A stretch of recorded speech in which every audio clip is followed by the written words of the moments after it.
Bonjour, bienvenue à tous.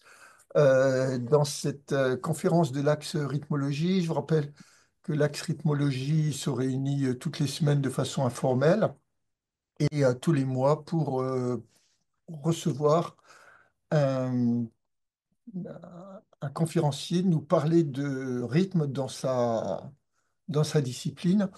Donc nous recevons aujourd'hui Philippe Scale ou Scales, selon qu'on l'a rencontré en France ou ailleurs.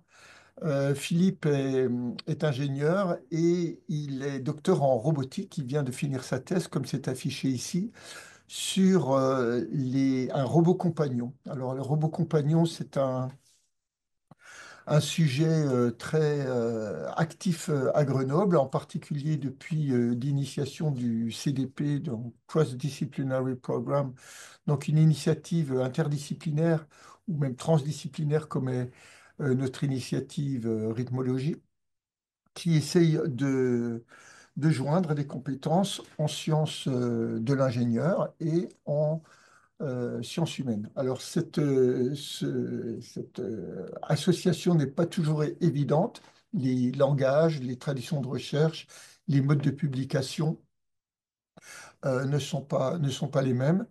Et donc, Philippe a eu un grand courage de conduire une thèse avec des préoccupations sur l'humain. Donc, dans cette tradition, on a en particulier, comme c'est affiché ici sur la présentation, la Maison de la création et de l'innovation et le Domus League, qui est d'ailleurs hébergé actuellement par la MASI, par la Maison de l'Innovation, où on propose d'enregistrer des personnes dans des environnements mimant l'environnement normal, un appartement normal par exemple. Il a été encadré par Olivier Accard, qui est roboticien, et par Véronique Auberger, informaticienne, mais aussi linguiste, et donc sans doute à laquelle on doit cette idée de parler de euh, prosodie des mouvements du robot, puisque c'est la prosodie, c'est le rythme en linguistique. Euh, donc, les robots mobiles ont été testés par Véronique Auberger, par exemple, les robots compagnons dans les maisons de soins et de repos. Et on va voir comment le robot qui a une tradition, une image très brusque, très euh, impassible, doivent être retouchés pour pouvoir avoir ce que Véronique Auberger appelle exprimer ce que Véronique appelle de la tendresse avec les personnes avec lesquelles ces robots peuvent interagir. Je te laisse la parole, Philippe. Je te remercie de nous parler. Philippe est actuellement au Japon et donc je ne sais pas quelle heure il est, mais il est plus tard que chez nous. Eh ben, merci Christian et merci à Luc aussi pour l'invitation et pour l'opportunité de présenter ici. Oui, il est 20 heures au Japon, donc ça va, il est pas trop tard non plus. Euh, donc effectivement, je vais vous parler un petit peu à la fois de perception humaine, donc comment les humains perçoivent des robots, et notamment, comme dans le titre, comment les humains interprètent des attitudes sociales lorsqu'ils voient un robot mobile se déplacer. Donc, c'est-à-dire pourquoi est-ce que parfois des personnes peuvent trouver qu'un robot a l'air agressif ou autoritaire ou poli ou tendre, par exemple.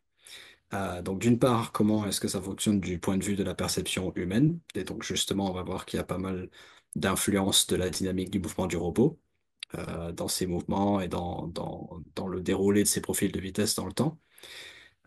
Et aussi de l'autre volet de ma thèse, qui est donc le côté plus technique, c'est-à-dire une fois qu'on a compris euh, comment les humains perçoivent ces différentes sortes de mouvements, comment est-ce qu'on fait des algorithmes de navigation, donc des programmes informatiques qui peuvent régir les déplacements du robot, qui prennent en compte ces différents, pour simplifier, on va dire, styles de mouvement, mais donc c'est cette prosodie dont on va parler, et qui permettent en fait d'avoir des leviers de contrôle, ou des manettes, des boutons, des paramétrages qu'on peut appliquer pour justement espérer générer différentes perceptions du robot en fonction du paramétrage choisi. Donc, pour situer un petit peu le contexte du problème de cette thèse, donc on se situe globalement dans le domaine de ce qu'on appelle la navigation sociale. Alors pour nous en robotique, ça veut dire qu'on a un robot. Là, on a deux exemples à l'écran. Donc à gauche, on a un robot qui sert à scanner des produits dans un rayonnage dans un supermarché. Donc il n'y a pas pour but d'interagir socialement avec des gens, juste de scanner des produits et il se trouve que pour faire ça, il faut qu'il se balade dans le supermarché pendant qu'il y a des personnes à proximité. À droite, on a un exemple légèrement différent qui est censé, là, par contre, vraiment aller interagir avec des gens. Donc, c'est une sorte de kiosque mobile dans une gare. Donc là, le but étant plutôt d'aider les gens à trouver le quai du train qu'ils cherchent ou donner des informations, ce genre de choses. En tout cas, dans les deux cas, qu'ils soient faits pour interagir ou pas directement, on a des robots qui doivent se déplacer dans un environnement qui est partagé avec les humains. Le problème qu'on rencontre avec ça, c'est que, en fait, on constate que quand on déploie ce genre de robot, que ce soit dans des études préliminaires de recherche avec des prototypes ou les premières entreprises qui commencent à faire ça de plus en plus ces dernières années, ça arrive assez souvent que des personnes aient des réactions qu'on n'arrive pas vraiment complètement à expliquer envers le robot.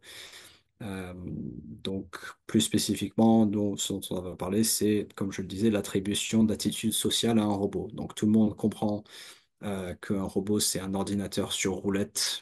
Ça ne manifeste pas de sentiments, etc. Enfin, ça n'en a pas vraiment, etc. Mais ça n'empêche pas les gens parfois de, avoir l'impression que le robot est agressif ou qu'il est poli ou ainsi de suite.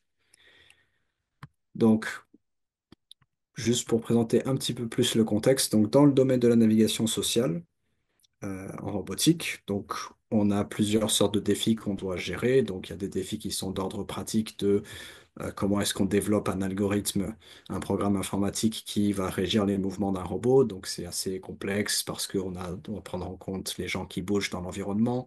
On doit essayer de prédire les mouvements des gens. On doit effectuer des calculs assez lourds d'optimisation en temps réel pour définir la trajectoire que le robot va prendre pour arriver à cette destination sans rentrer dans des obstacles. Et la dimension sociale dans navigation sociale, c'est généralement traité de cette manière, c'est-à-dire que euh, on va vouloir générer ce que les gens appellent dans le domaine généralement des mouvements acceptables. Donc généralement, ça veut dire que les gens perçoivent ces mouvements comme étant confortables, naturels, semblables à ceux d'un humain, potentiellement qui respectent certaines normes sociales, comme peut-être rester d'un côté ou de l'autre d'un couloir ou ne pas couper la route aux gens.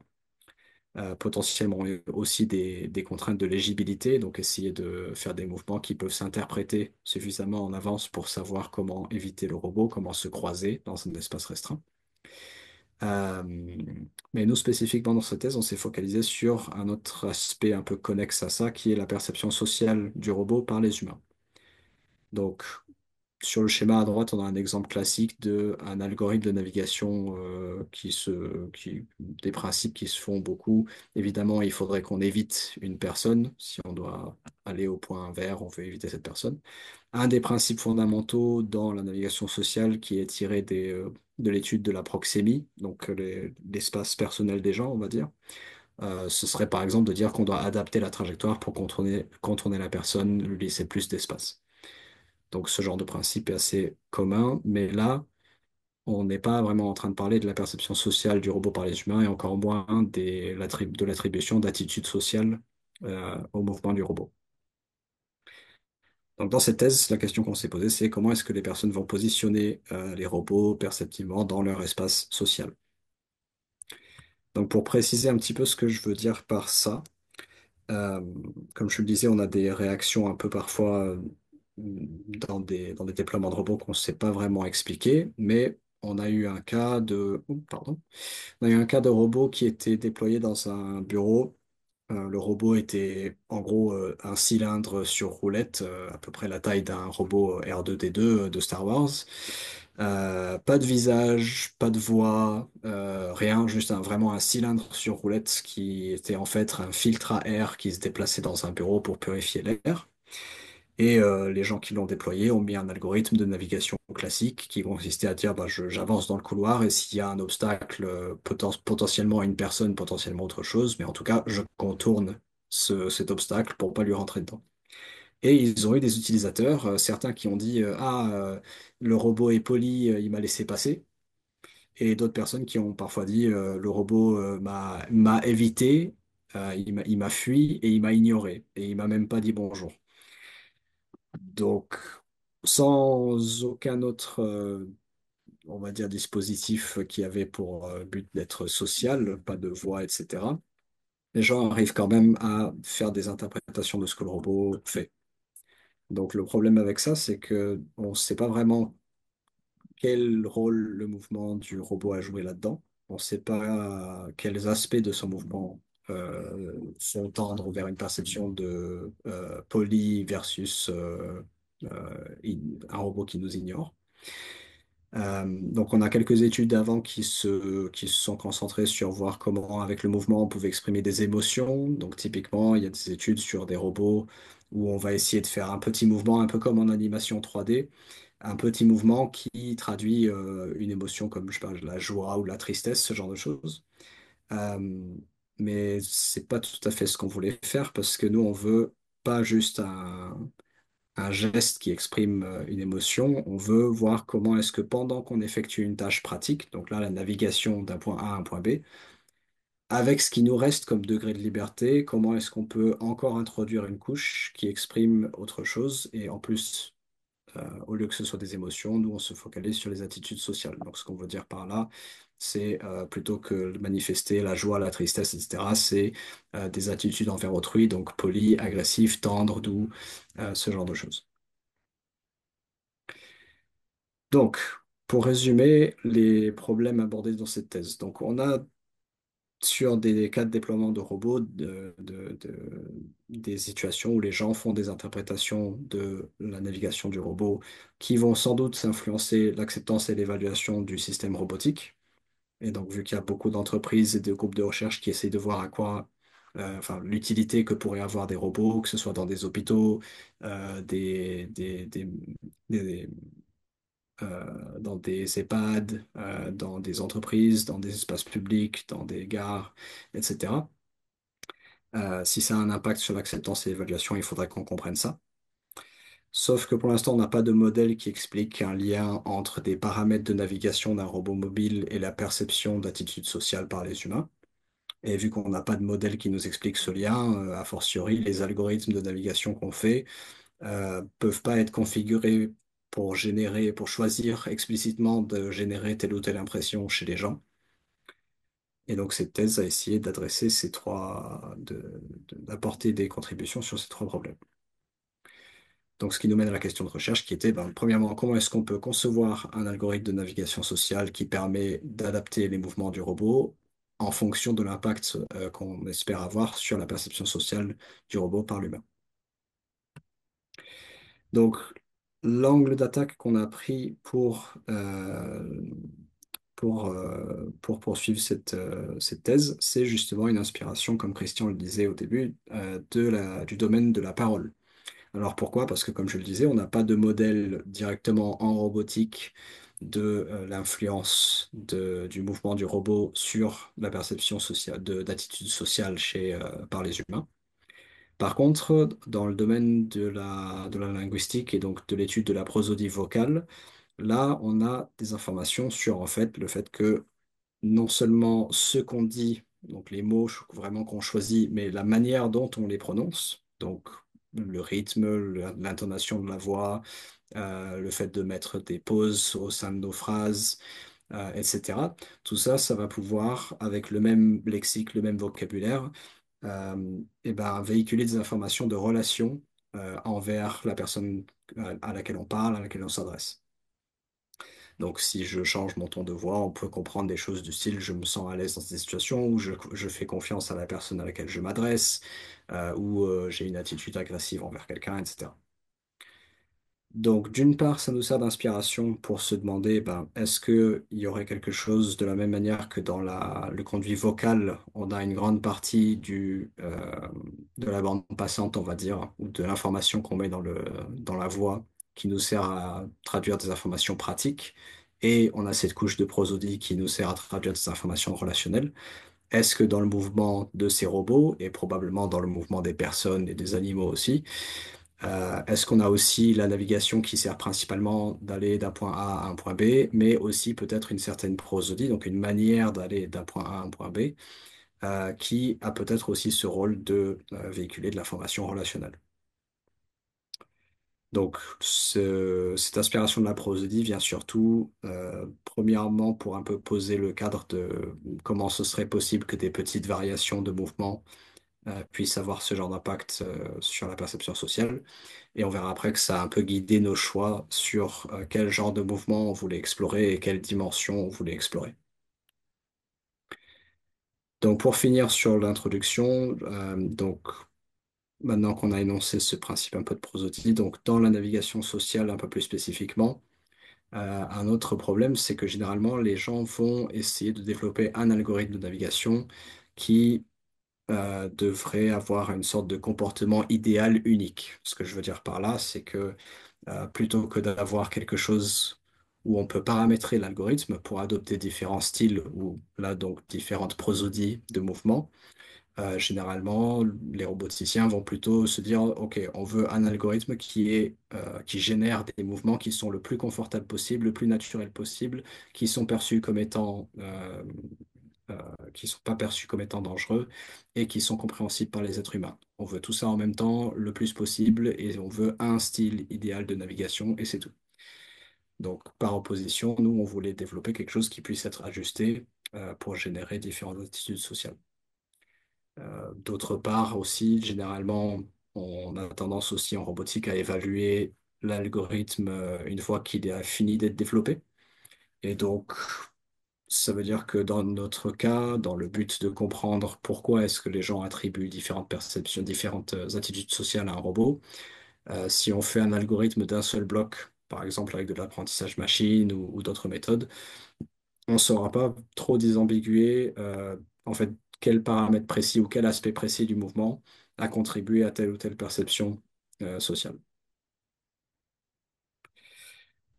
Donc, les trois points dont je vais vous parler répondent un petit peu aux problèmes soulevés précédemment, surtout les deux premiers. Donc, en premier, je vais vous parler de comment on a construit un modèle, un premier modèle basé sur des expérimentations de perception qui fait le lien donc entre les paramètres de mouvement du robot, donc des accélérations, le séquençage dans le temps des différentes accélérations ou décélérations du robot, la présence ou l'absence de mouvements saccadés et la perception sociale humaine, donc est-ce que le robot a l'air agressif, tendre, fragile, etc.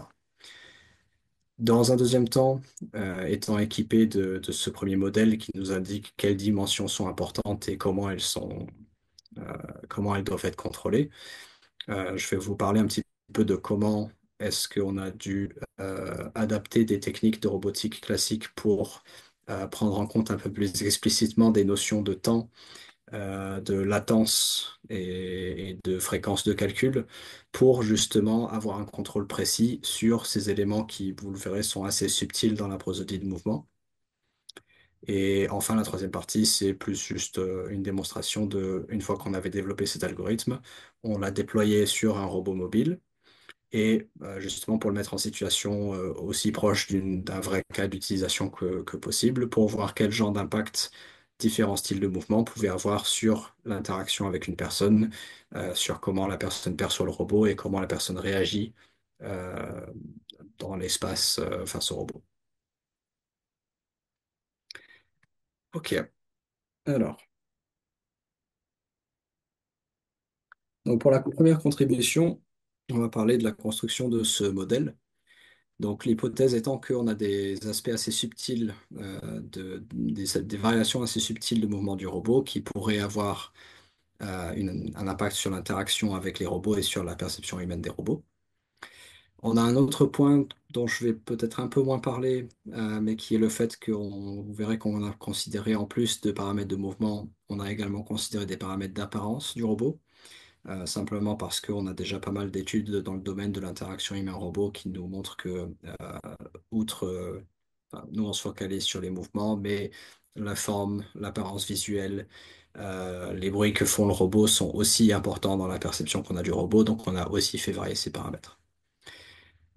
Donc, pour donner un aperçu global, on a d'abord construit un corpus de mouvement qui s'inspire un peu de la prosodie vocale pour choisir quelle dimension on explore. Ensuite, on a filmé le robot qui exécutait les différents mouvements de ce corpus pour ensuite pouvoir faire des expérimentations de perception en ligne où on demandait aux personnes de euh, donner des réponses sur leur perception du robot. Donc, ces fameux profils de vitesse. Donc, dans ces thèses, on s'est focalisé purement sur la vitesse linéaire d'un robot mobile, donc juste la vitesse en ligne droite, on va dire. Le robot mobile qu'on a utilisé, vous l'avez en bas à droite, donc c'est un petit robot mobile qui fait 1,20 m de haut. Et donc, il est sur deux roues motrices, donc une à droite, une à gauche. Ça s'appelle un type de robot enfin, differential drive, pour la façon dont il se conduit. Donc, on a juste le contrôle sur la vitesse linéaire et la vitesse de rotation, donc vitesse angulaire de ce robot. Dans le cadre de la thèse, on s'est vraiment focalisé juste sur le contrôle de cette vitesse linéaire dans un premier temps. Sur ce schéma, vous avez en première ligne les trois paramètres qui sont vraiment rattachés directement au contrôle de la vitesse linéaire du robot que nous avons fait varier. Donc, le premier, c'est ce qu'on a appelé des motion sequence. Donc là, c'est la version A. Euh, Ce qu'on veut dire par motion sequence, c'est la façon dont on fait un séquençage de phases d'accélération. Donc là, on a la vitesse linéaire du robot par rapport au temps. Donc, comment est-ce qu'on séquence les phases d'accélération avec des phases de vitesse constante, de maintien de vitesse, et des phases de décélération. Donc, dans ce cas-là, on a une accélération suivie d'un plateau de vitesse constante. On verra que c'est des plateaux très courts, de l'ordre de 300 millisecondes, suivi d'une décélération. Ensuite, on a un paramètre qu'on a appelé kinematics type, qui essentiellement régit l'énergie qu'on met dans le mouvement. Donc là, ce que ça veut dire, c'est que c'est le contrôle de la vitesse maximale du robot et de la pente du profil de vitesse, donc de l'accélération du robot. Donc là, par exemple, avec 0,8 mètres par seconde pour la vitesse et 0,5 mètres par seconde pour l'accélération. Et enfin, le troisième paramètre, c'est ce qu'on a appelé les variants. Ici, le variant saccade. Là, c'est plus un paramètre qui va changer localement la qualité, on va dire, du profil de vitesse. Ce que je veux dire par là, c'est que avec le variant de saccade, en fait, on va rajouter par-dessus le profil de base des oscillations.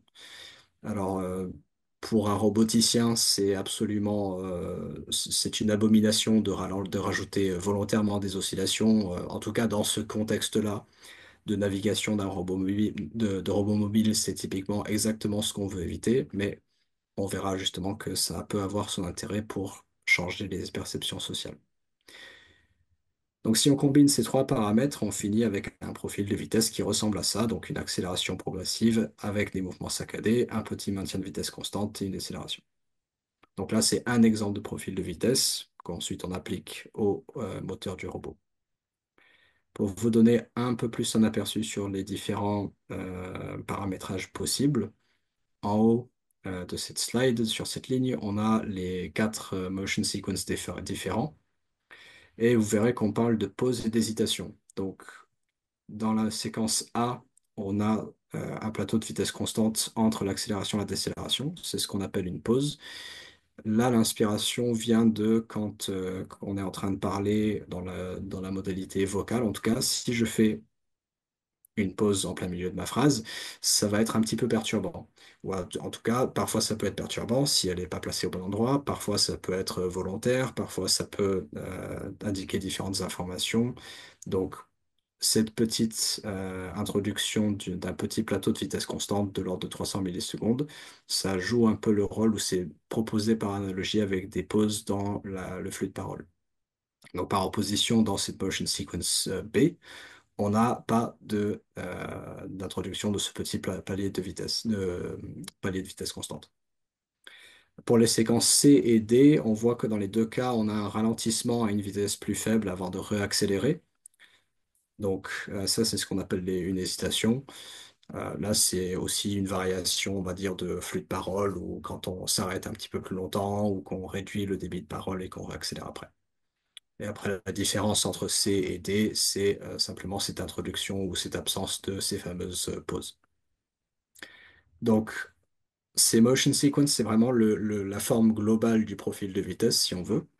Ensuite, si on prend par exemple ce profil B, ce motion sequence B, sans pause, sans hésitation, si on change le type de cinématique à la place d'utiliser le type moyen ici, si on change le type de cinématique, on peut avoir donc une accélération plus forte et une vitesse max plus forte, ou une accélération plus faible et une vitesse max plus faible en vert ici. Et donc ce changement de type de cinématique, on peut l'appliquer à la séquence A, C, D, ainsi de suite. Idem pour le changement du variant. Donc là, tous ces séquences de mouvements sont sont représentées avec le variant lisse, ici smooth, c'est-à-dire des accélérations telles qu'on les voit sur les graphes là, donc des pentes d'accélération parfaitement lisses, parfaitement linéaires. Si on change le variant, on a soit les saccades dont j'ai parlé tout à l'heure, soit un variant plutôt incrémental, donc où on va accélérer par palier. Là, l'analogie avec la parole, c'est plutôt que donc les saccades, ça a un lien un petit peu avec une voix un petit peu vibrotante qu'on a parfois chez des personnes âgées ou des personnes atteintes de certaines pathologies de la parole. Oui, et je l'ai pas dit pour la cinématique, mais donc la cinématique, c'est plus en lien avec la force de voix ou l'énergie qu'on met dans le conduit vocal pour produire la parole. Donc, en combinant les différentes variations de ces trois paramètres, donc de séquence de mouvement avec le type de cinématique et le variant, on obtient beaucoup plus de combinaisons possibles que ce qu'il y a sur cette slide-là. Et ce sont toutes ces combinaisons que nous avons testées ensuite dans des expérimentations. Donc, juste ce tableau brièvement pour résumer que, comme je vous disais tout à l'heure, en plus des paramètres de mouvement qui sont listés au-dessus, on a aussi fait varier des paramètres d'apparence du robot, simplement pour essayer de contrôler un petit peu, pour voir si on avait un effet plafond. Disons que si notre robot, par sa construction physique, s'il est de base perçu comme agressif simplement sans qu'il ne bouge, ça pourrait un peu biaiser les résultats si on faisait pas varier son apparence. Donc, on a un peu fait varier la stabilité de la base. Donc, est-ce qu'elle tangue quand elle avance ou est-ce qu'elle est très rigide quand elle avance ou qu'elle freine, qu'elle fait des variations d'accélération. Ainsi que la forme des yeux, la rotation de la tête. Donc, est-ce qu'elle regarde, en l'occurrence, vu qu'on a fait des vidéos en premier, est-ce qu'elle regarde vers la caméra? Est-ce qu'elle regarde droit devant? Ainsi de suite. Et puisqu'on avait fait une étude en ligne, on a fait varier la présence ou l'absence du enfin, du bruit des moteurs dans les vidéos qu'on montrait aux gens aussi.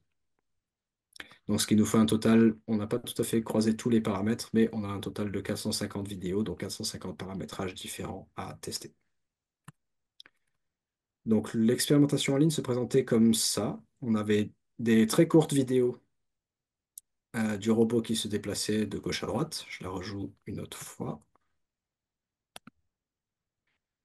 Donc juste le robot qui se déplace de gauche à droite. Toutes les vidéos font entre 5 et 10 secondes. Et ensuite, on demandait aux gens, notez, choisissez entre deux adjectifs à chaque fois. Est-ce que le robot vous paraît plus agressif, plus doux, plus autoritaire, plus poli, ainsi de suite. Vous verrez qu'il y a certaines échelles qui sont plus vraiment des attitudes sociales, donc plutôt celle à gauche.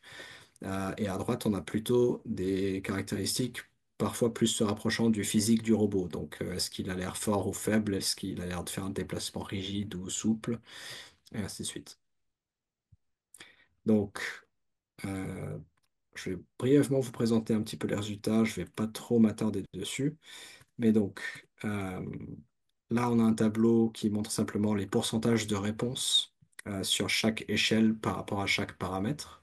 Donc ici, par exemple, surligné en bleu, on a donc sur l'échelle agressif doux, on a, si on met le paramétrage de cinématique au plus faible, donc une vitesse très faible et une accélération très lente, très progressive, on a 88% des participants qui ont répondu que le robot avait l'air plutôt doux, par opposition à agressif. Inversement, si on a une cinématique plus haute, on a 60% des participants qui ont répondu qu'il avait plutôt l'air agressif. Donc globalement, je ne vais pas parler de tout ce tableau, mais globalement, toutes les échelles étaient impactées par plusieurs paramètres de mouvement et aussi certains paramètres d'apparence, mais je vais me focaliser sur le mouvement. Et tous les paramètres de mouvement qu'on a présentés précédemment avaient un impact sur plusieurs échelles perceptives.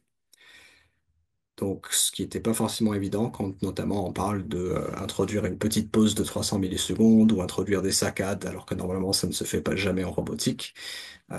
C'était pas trivial de savoir qu'on allait avoir des résultats là-dessus. Donc là, c'est un tableau légèrement différent, mais l'idée étant que là, ce sont des points de pourcentage de variation lorsqu'on applique tel ou tel paramètre. Donc, on peut lire ce tableau en se disant que si on veut que notre robot ait l'air fragile, et ben on regarde dans cette colonne quels sont les paramètres qui ont un impact positif sur le pourcentage de chances qu'on lui attribue l'adjectif fragile. Donc en l'occurrence, on a besoin de faire une cinématique faible, d'utiliser la séquence de mouvement D, donc c'est celle qui est illustrée là, avec une accélération, une décélération, donc cette fameuse hésitation qui est introduite, et d'utiliser un mouvement saccadé. Par ailleurs aussi, donc j'en parle moins là, vu que je parle plus des mouvements propres du robot, on va dire, du contrôle de la vitesse linéaire, mais intéressant aussi qu'un robot instable est aussi plus perçu comme fragile. Donc par opposition, si on veut un robot qui a l'air confiant, on peut regarder sur l'échelle confiant et regarder quels paramètres il nous faut. Donc en l'occurrence, une vitesse plus élevée, une accélération plus soudaine, la séquence de mouvement E, c'en était une, vu qu'on filmait des vidéos où le robot arrivait dans le champ de la caméra déjà en mouvement, puis freinait. Mais en tout cas, des mouvements plus longs et des mouvements voilà, plus longs en distance. Et enfin, donc un mouvement plus lisse et une base stable.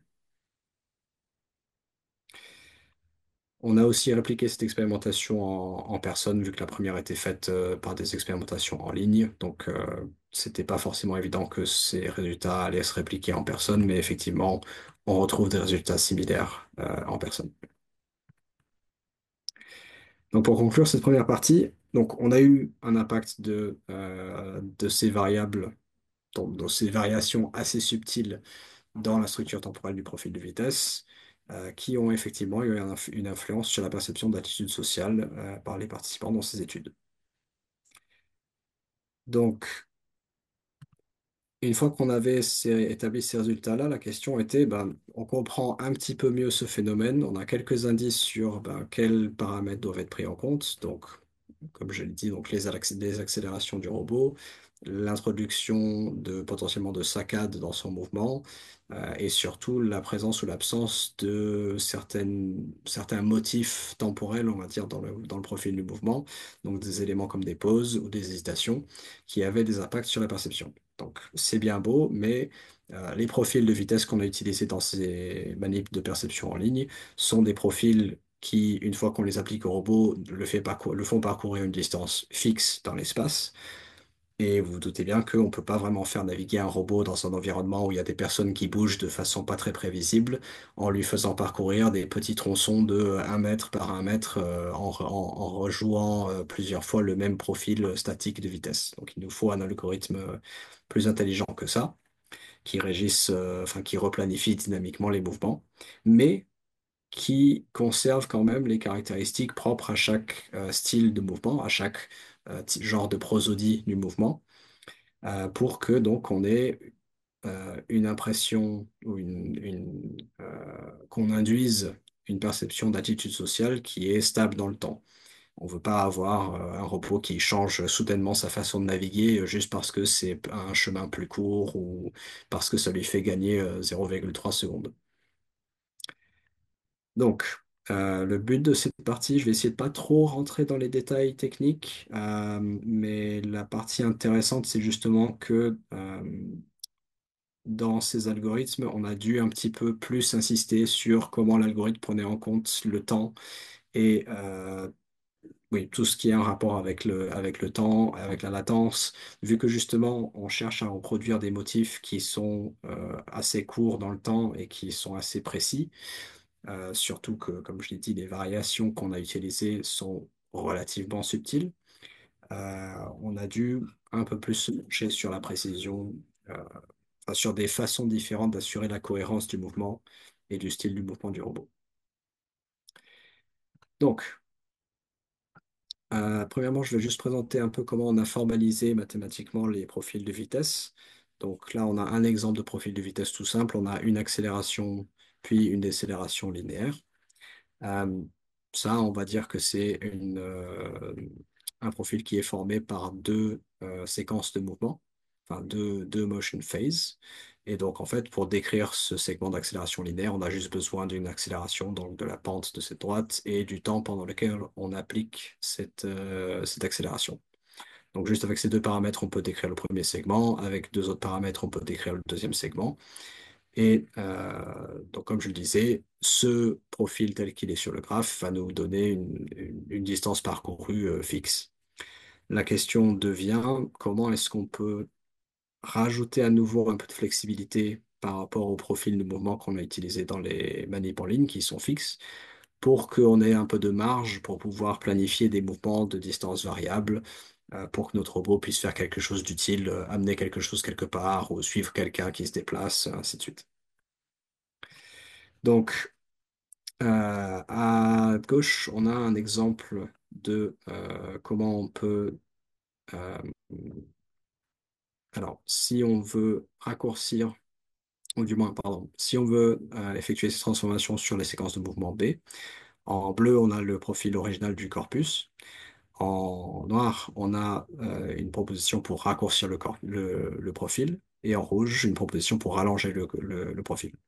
Donc, pour cette séquence B, là où on n'a pas de pause, pas d'hésitation, c'est relativement simple de proposer quelque chose qui conserve un maximum de ressemblance avec le profil de base. Donc, si on veut raccourcir, tout simplement, on atteint une vitesse maximale qui est plus faible que celle qui est prescrite, mais on garde la même pente d'accélération pour garder un petit peu une énergie de mouvement semblable. Et par opposition, si on veut pas courir une distance plus longue, on garde toujours cette même pente d'accélération, mais on prolonge, on maintient la vitesse maximale un peu plus longtemps.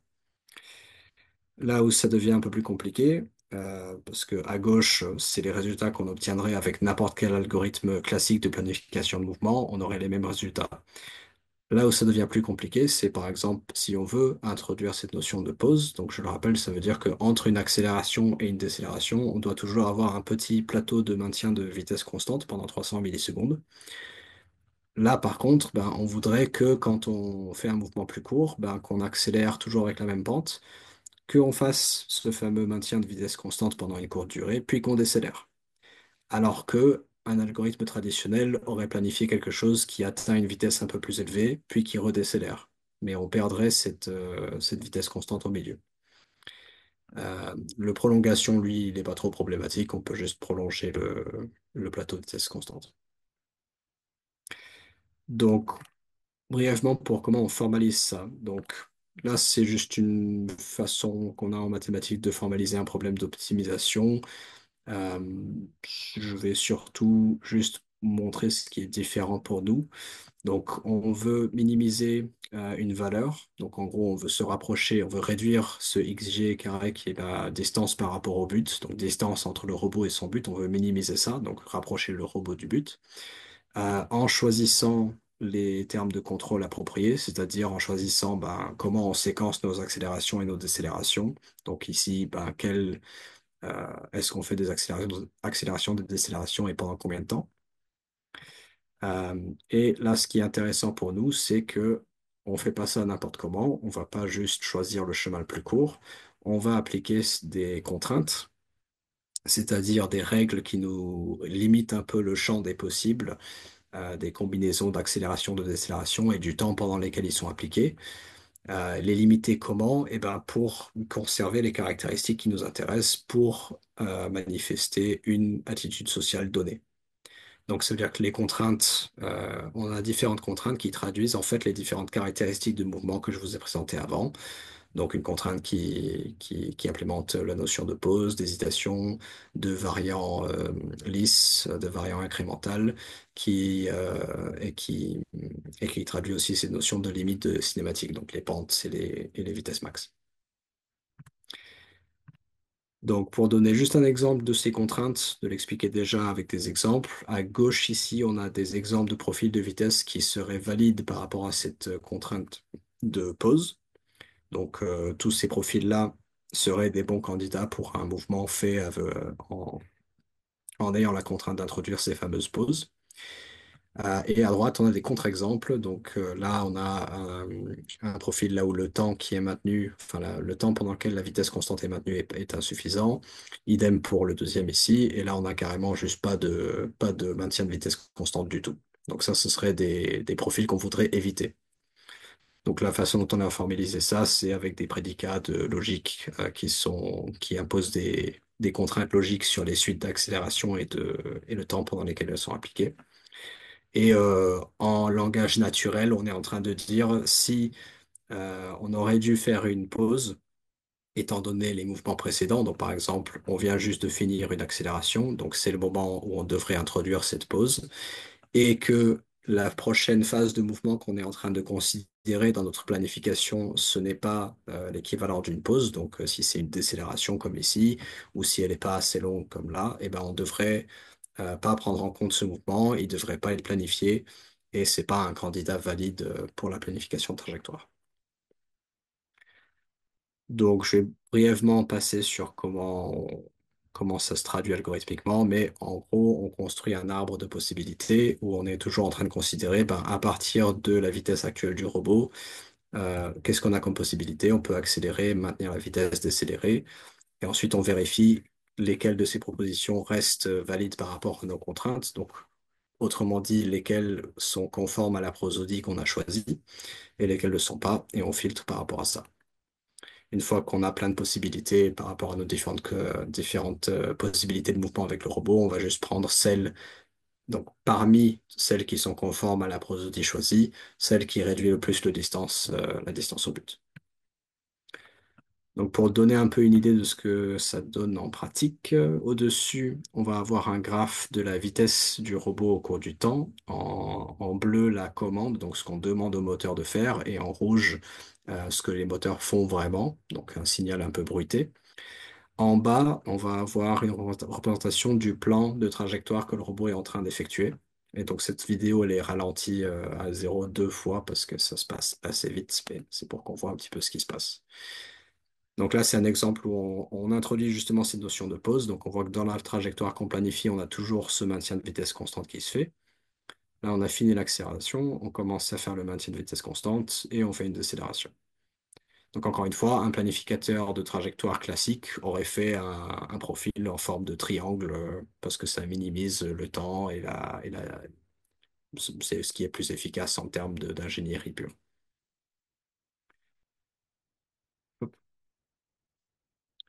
Donc, brièvement, là, on a vu que on doit prendre en compte, en quelque sorte, les mouvements, euh, les successions de mouvements du robot dans la planification pour pouvoir justement introduire ces caractéristiques temporelles comme les pauses ou les hésitations. Euh, mais là, pour l'instant, ce que j'ai expliqué, ça s'applique que à un robot qui planifierait une seule fois sa trajectoire puis qui l'exécuterait d'un seul bloc. Or, comme j'ai dit, généralement, on est dans des environnements où on peut pas vraiment prédire ce que les gens vont faire, ou du moins on a du mal à prédire vraiment dans les détails ce que les gens vont faire. Donc, ce qu'on a réellement besoin de faire, c'est replanifier constamment, revérifier si notre trajectoire est toujours OK, si elle rentre toujours pas dans des obstacles. Et en faisant ça, on se confronte à de nouveaux problèmes. Donc juste par exemple, pourquoi est-ce qu'on aurait besoin de replanifier? Disons que le robot veut atteindre ce point vert, on planifie un premier profil de vitesse qui ressemble à un simple trapèze comme ça. Si cette personne bouge de façon qu'on n'a pas pu anticiper, on peut plus effectuer ce profil de vitesse, il faudrait qu'on replanifie autre chose. Et donc on aimerait bien replanifier quelque chose qui conserve les mêmes caractéristiques de prosodie. Si dès que l'environnement change, notre robot fait un arrêt d'urgence et pile et freine abruptement, et qu'on était en train d'essayer de faire une prosodie tendre, qui est généralement lente avec des décélérations très progressives, vous comprendrez bien que du coup, on maintient plus du tout la même perception sociale du robot. Donc, en passant sur les détails techniques, là, ce qui est vraiment important, c'est que par rapport à des algorithmes traditionnels de planification de trajectoire en robotique, c'est la façon dont on va prendre en compte les mouvements précédents du robot.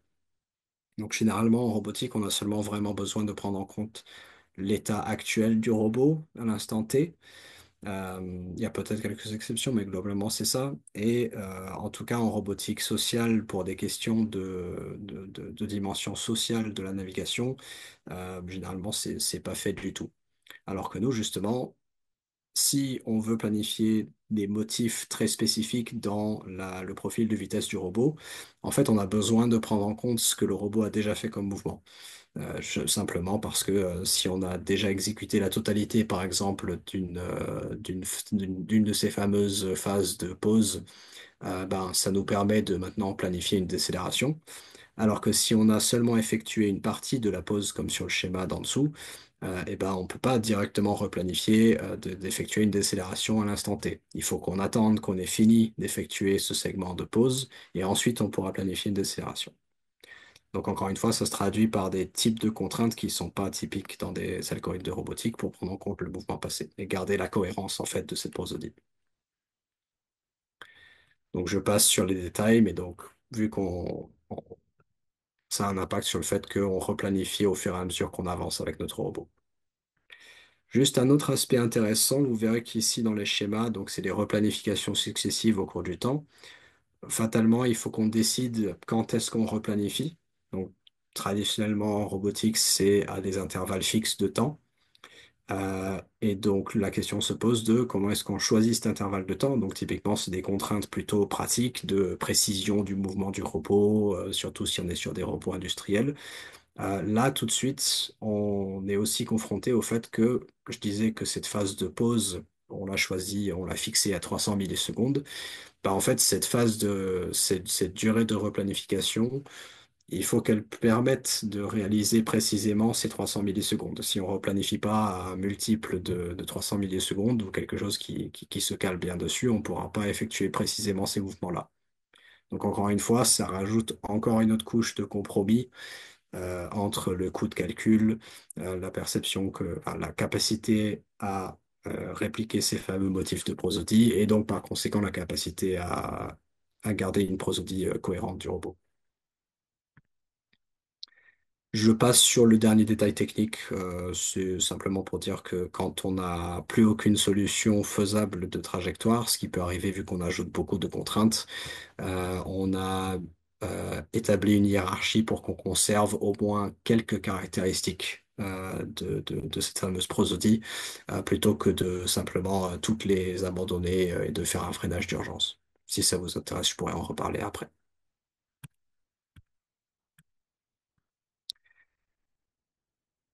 Donc brièvement, pour l'implémentation vraiment concrète dans le code et sur le matériel de ce robot, ça a aussi eu un impact. Donc comme je disais, on est sur des caractéristiques de mouvement qui sont assez courtes et où il faut être assez précis.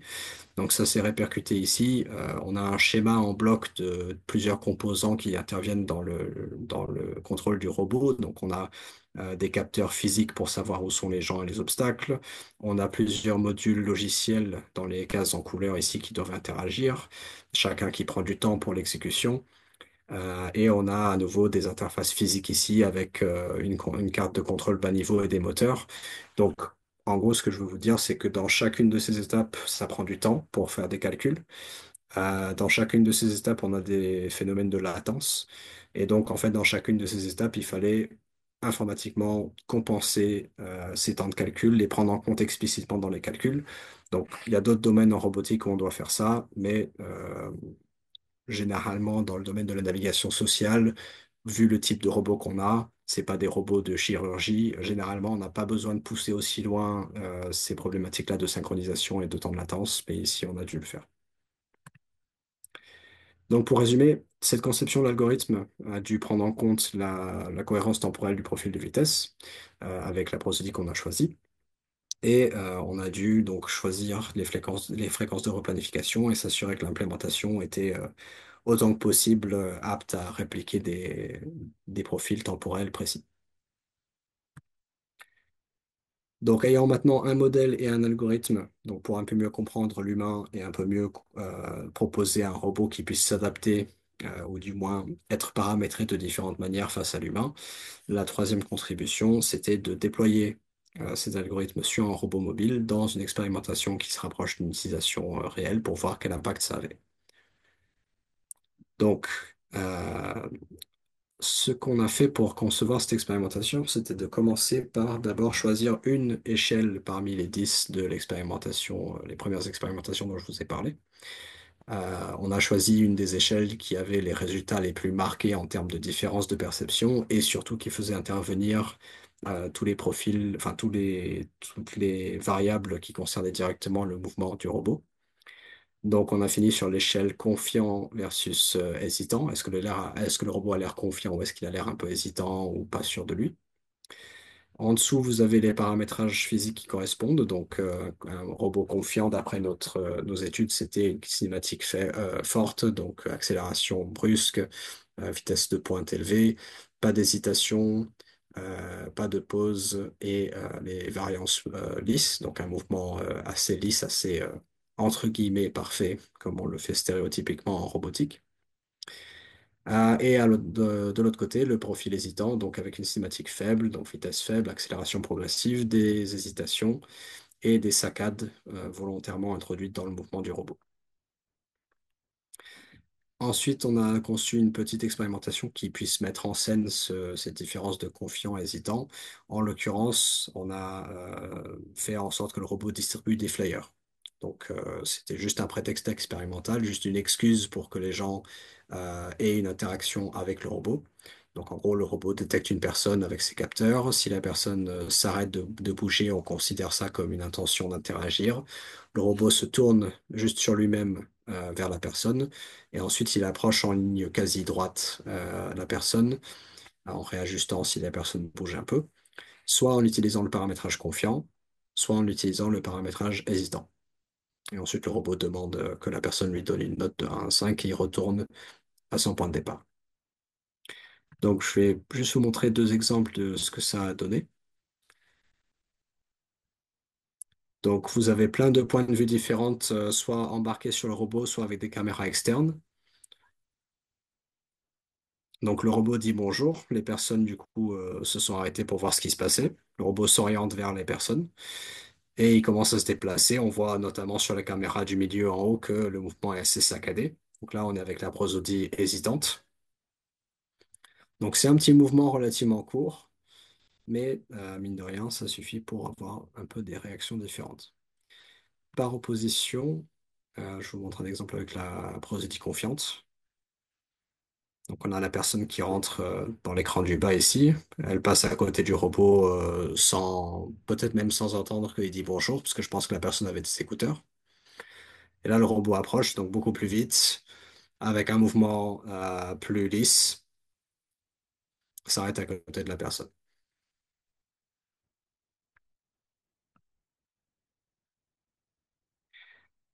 Donc, juste quelques mots sur les participants.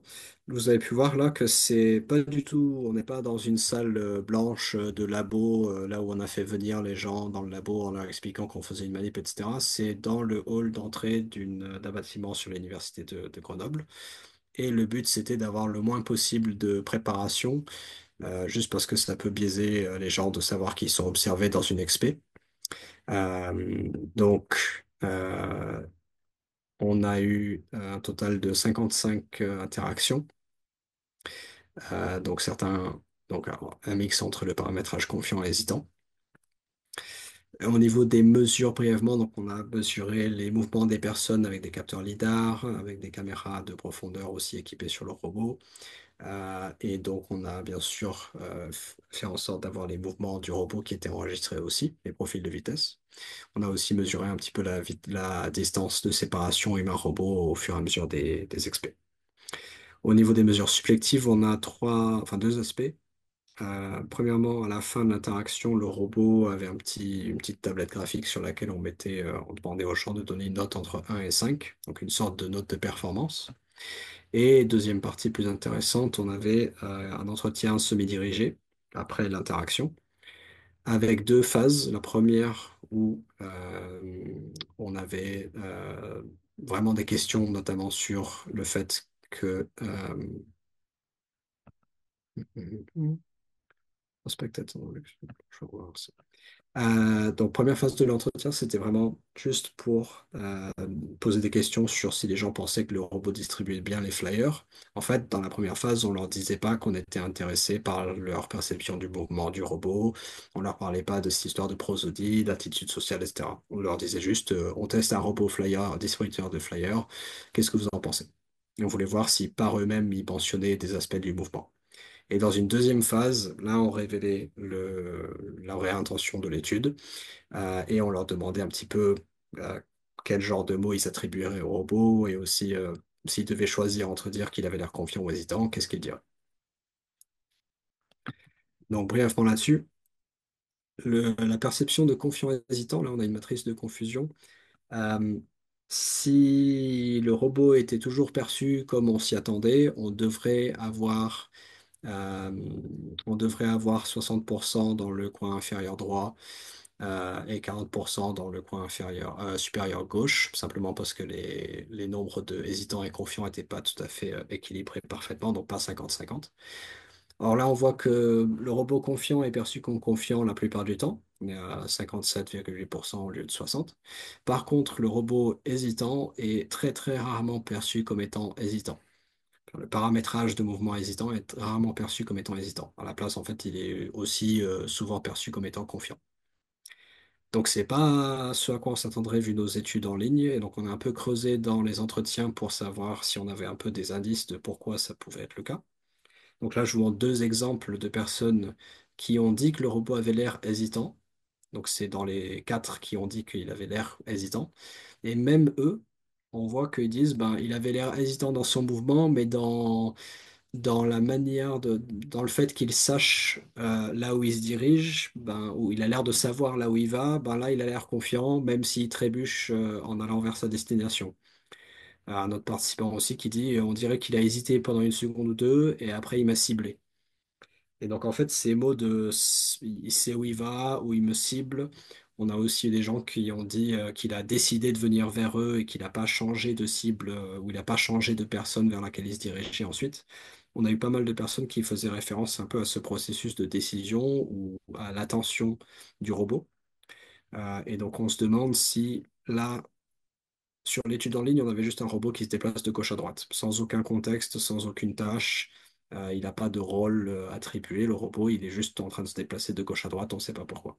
Là, on est sur une tâche précise où le robot doit distribuer des flyers. Et on a aussi cette notion de le robot devait tourner vers la personne et en quelque sorte, comme les gens le disaient, comme le participant le disait, un peu cibler ou décider vers quelle personne il allait avancer. Donc, on pense que dans cette tâche-là, potentiellement, les paramètres, ou en tout cas les dimensions de mouvement à considérer et du comportement général du robot à considérer pour générer une impression confiante ou hésitante sont peut-être différentes dans cette tâche ou dans ce rôle de distributeur de flyer par rapport à d'autres tâches, d'autres rôles, etc. Donc, ce serait intéressant d'explorer avec d'autres études qui mettent d'autres tâches ou d'autres rôles, ou alors une étude qui reproduit exactement les mêmes genres de mouvements que l'étude en ligne, mais là où on a une tâche et on a un rôle. Brièvement sur les autres mesures, parce que je vois que je suis déjà à 54 minutes. Euh, donc, on avait cette notion de demander aux participants de donner une note au robot de 1 à 5. Là, les résultats, les différences n'étaient pas statistiquement significatives, donc il faut prendre ça avec précaution. Mais donc, on avait une légère tendance pour que le robot en paramétrage hésitant soit un petit peu mieux noté. Donc, pour un roboticien classique, on pourrait se dire que c'est un peu bizarre parce que le truc est lent, il fait des saccades. Donc, c'est tout l'opposé de ce qu'on fait traditionnellement en robotique. Mais pourtant, il avait des notes un petit peu meilleures. D'un autre côté, le robot, enfin, la perception de confiant était corrélée fortement avec l'échelle du côté agressif dans nos études en ligne. Donc peut-être que c'est cette corrélation avec confiance et agressivité qui influence négativement les notes sur confiant. On avait aussi un peu essayé de répertorier, de catégoriser les réactions spatiales que les participants avaient face au robot. Je passe les détails, mais il y avait deux versions de l'expérimentation, une avec un robot téléopéré, une avec le robot complètement autonome. Mais dans les deux cas, les mouvements sont similaires. Et globalement, ce qu'on constatait, c'était que, encore une fois, pas statistiquement significatif sur cette mesure-là, mais les gens restent un peu plus loin du robot en paramétrage confiant. Et soit ils laissent le robot hésitant se rapprocher plus, soit ils vont vers le robot hésitant, carrément.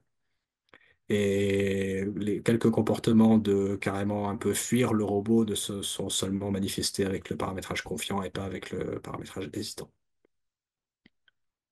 Donc pour résumer, on avait une perception du robot sur l'échelle hésitante confiante qui était que partiellement en accord avec notre modèle préalable. Donc hésitant était perçu comme hésitant, pardon, confiant était perçu comme confiant, mais pour hésitant, ce n'était pas toujours le cas. Potentiellement dû à la perception d'une sorte de mécanisme de décision ou d'attention du robot, donc qui serait peut-être différent dans une autre tâche. Euh, et donc, on a quand même vu dans une vraie expérimentation, donc pas juste un test en ligne artificiel, dans une vraie expérimentation, quand même quelques influences sur la perception du robot. Des participants qui nous ont spontanément parlé du mouvement du robot et parfois spontanément utilisé des termes comme le robot avait l'air fragile quand il était en paramétrage hésitant. Et il se trouve que justement, fragile, c'était une des échelles liées à corréler avec l'échelle hésitant dans les manips. Donc, pour conclure la présentation, on a pu apporter une première contribution, en tout cas pour établir un premier modèle de ce qu'on appelle la prosodie de mouvement de navigation d'un robot mobile.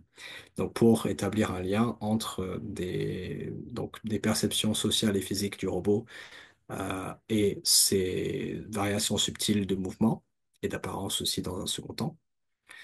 Le corpus de mouvement, si jamais il y en a qui sont intéressés, est publiquement disponible si d'autres veulent l'utiliser. Donc, les vidéos du robot qu'on a utilisé pour nos manips en ligne.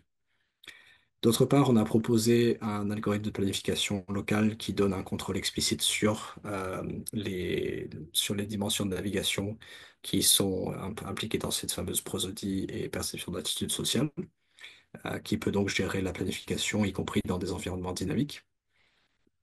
Et en troisième partie, on a cette contribution sur une première étude déployée en monde enfin, situation quasi réelle de ce robot et d'un premier exemple d'impact d'une différentes procédés du mouvement sur les interactions qu'on a avec des humains et sur leur perception du robot. Voilà. Donc, pour donner un petit aperçu de ce qu'on aurait voulu faire en travaux futurs, ce qui sera peut-être fait un jour, là, je vous ai beaucoup parlé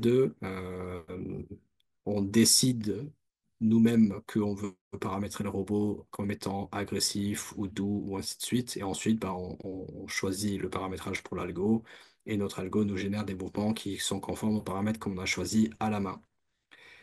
Au long terme, l'idée derrière ce projet était de plus penser à un jour avoir une sorte de boucle qui inclut la perception de la personne par le robot. Donc, voulant dire, quand on aura en fait, comment est-ce qu'on choisit comment le robot devrait se comporter? Là, c'est choisi à la main, mais dans quelle situation le robot devrait être agressif? Dans quelle situation il devrait être doux? Donc, est-ce qu'il faut faire une sorte de procédé du mouvement qui est le miroir de ce que la personne avec laquelle le robot interagit est en train de faire? Est-ce qu'il faut faire l'inverse? Est-ce que c'est quelque chose de complètement différent? Donc, pour aller vers ça, l'idée serait qu'il faudrait avoir un module de perception qui estime déjà qu'on comprenne est-ce que les personnes manifestent aussi ce genre de caractéristiques de mouvement liées à comment elles sont perçues socialement par les autres. Et ensuite, du coup, ben, d'établir comment est-ce que, en fonction de l'attitude sociale mise en avant par la personne, comment est-ce qu'on doit régler ça, comment est-ce qu'on doit compléter ou inverser ça pour voir comment le robot devrait se comporter. Donc c'est du beaucoup plus long terme, mais c'est intéressant de penser à comment on pourrait avoir une boucle plus dynamique plutôt que juste choisir à la main un réglage une bonne fois pour toutes. Enfin, cette notion de procédé du mouvement, ce serait intéressant de l'étendre. Comme je vous ai dit, on s'est focalisé vraiment sur les vitesses linéaires en ligne droite pour des raisons de simplicité, pour que ce soit faisable en une thèse. Euh, mais donc voilà, explorer d'autres types de mouvements, ça pourrait être intéressant. Et enfin, un aspect particulièrement intéressant, ce serait l'évolution de cette prosodie au cours du temps. Donc il y a d'autres travaux de thèse précédents, plus sur la modalité vocale en interaction humain-robot de Véronique Auberger et Yuko Sassin, qui ont eu des interactions beaucoup plus longues avec le robot. Donc plutôt qu'une distribution de flyers, c'était 1 heure et demie d'interaction. Et eux, ils ont observé que si le robot utilise des prosodies qui varient au cours du temps, ça changeait la prosodie vocale de la personne qui interagissait avec, et ça changeait aussi leur perception du robot dynamiquement au cours du temps. Donc, faire des études similaires avec le mouvement plutôt que la prosodie vocale, ce serait assez intéressant. Voilà, sur ce, je vous remercie de votre attention. Il y a des papiers qui sont disponibles si vous voulez plus d'infos dessus. Sinon, vous pouvez aussi me contacter. Donc, merci beaucoup. Et voilà. Si vous avez des questions, n'hésitez pas.